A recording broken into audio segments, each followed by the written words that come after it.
Isang mapagpalang araw sa inyong lahat. Welcome back sa ating munting channel, Cool Lolo, Cool Tips and Talks.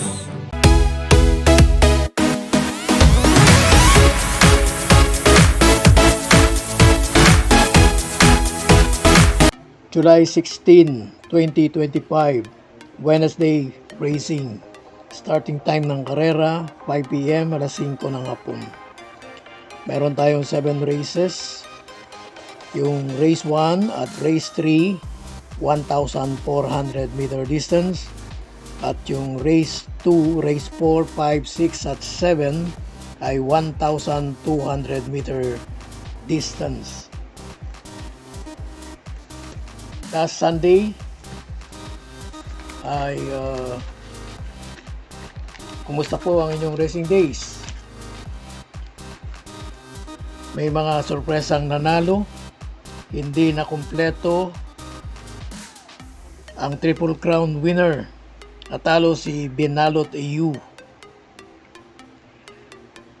Doon sa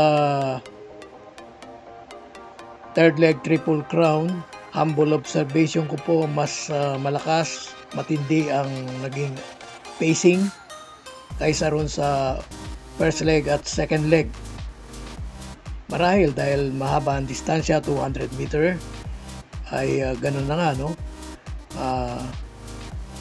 Naramdaman ni Hiso Fine na yun ang dapat gawin o ng kanyang koneksyon dahil nakita na nga ang kasunod lang sa palagay niya ay kayang-kaya na si Coming Early. At gano'n naman talaga, no? Pag mahaba ang karera, nagtitipiran. Pero sabi nga, sa karera maraming factors na nangyayari at lumalabas na nagiging nakakatulong sa pagpapanalo. So kay District 1 ay timing ang nangyari. Hindi man siya nakalaban ni Binalot EU sa first leg at second leg. Yung dalawang tumalo rin, no? Si Transform segundo at tersero na si Collis Wright na tinalo na ni Binalot EU sa first leg at second leg ay lumampas din sa kanya. At ang isa pang surprise win ay doon sa Hopeful. Ginulat tayo ng panalo ni Habibi Scout. At doon naman sa 3-year-old locally bred ay napabor kay El Haleo Solo Aire. Na-scratch pa yung pwedeng lumutsa sanang si Segatulin at si Blackjack naman ay talagang nag-control dahil marahil siguro dahil sa haba ng distansya. Kaya napabor doon sa bandera El Haleo. Ang isa pa nating cool talks noong linggo ay doon sa race 8. Yung aking paboritong event na Super 6. Pinanalunan ni number 11 heavyweight. Nandun na po nakapwesto na lahat yung 6 na kasama sa aking lineup at kamada. Kaya lang nagkapalit ng pwesto si Sapin at Anyo 96. Ang nangyari, bandera na si heavyweight, habol ng habol si Anyo 96, galing sa likod rumimate si Carried Away, sumigundo na. Kaya lang down the finish line ay mamangapat lang siya. Nakabalik sa segundo si Anyo 96 pero yun na nga, naungusan sa finish line ni Sapin. Kaya kulang sa rumble, kulang sa kamada. Kaya yung ating pong tatlong tigpo 48 ay hindi nakuha, hindi nakatama. Ganda pa naman ang dividendo, 24,464.80 centavos. Ito po, panoorin natin. Now belongs to heavyweight Año 96 and trying to come back now is Echi Run. Heavyweight Año 96 fighting it out for the leader. Drops back in 30 Echi Run. Here comes Sapin. Now coming home together with Petron and number 6 carried away.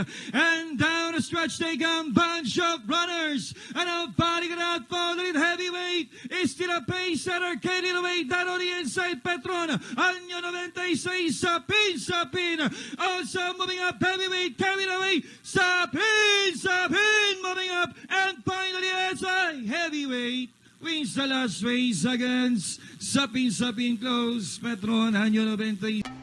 Pero may kasabihan nga, ano, na move on na. Better luck next time. Pisa na natin ang ating mga cool choices ngayong araw ng Miyerkules sa race number 1. Ang ating pong cool purse and only choice number 6, high octane.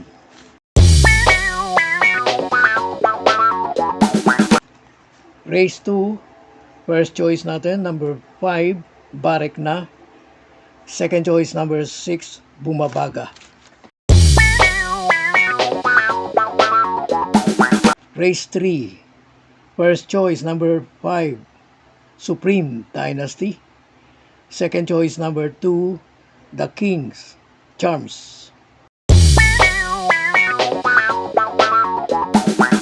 Race 4, ang ating pong cool first choice number 4, Dynamic Dyna. Second choice number 3, Awesome Cole. Third choice number 7, Lapping Tiger.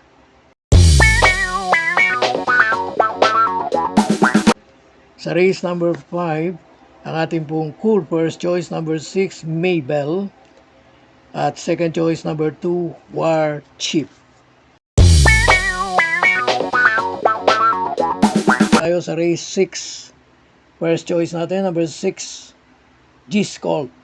Second choice number 4, Mucho Caliente. Third choice number 3, Street Queen. Last race 7, Baratingan. Ito, race na may Super 6. First choice natin, number 4, Natural Beauty. At second choice, number 7, Malibo Bell.